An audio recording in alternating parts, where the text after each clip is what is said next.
కాశీపట్టణంలో వారాహి దేవత ఇప్పుడు కూడా చీకటి పడగానే కాశీపట్టణం అంతా తిరుగుతుంది.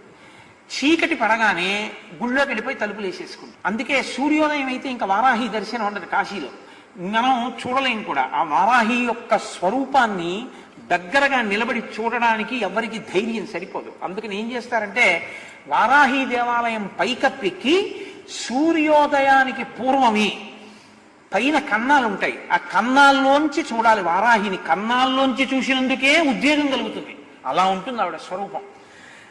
లలితా సహస్రంలో చెప్తారే దండనాయకి, ఆవిడ సర్వసైన్యాధ్యక్షురాలు లలితాదేవికి. ఆ వారాహి ఇప్పటికీ కాశీలో తిరుగుతుంది. రాత్రి వేళ లోపలికి వెళ్ళిపోతుంది, తెల్లవారుతుండగా లోపలికి వెళుతుంది. లోపలికి వెళుతుండగానే చీకట్లోనే అర్చకులు అర్చన చేసేసి తలుపులేసి వెళ్ళిపోతారు. ఎవరైనా చూసేవాళ్ళు ఉంటే పైనుంచి ఒకసారి లోపలికి చూసి వెళ్ళిపోతారు అంతే.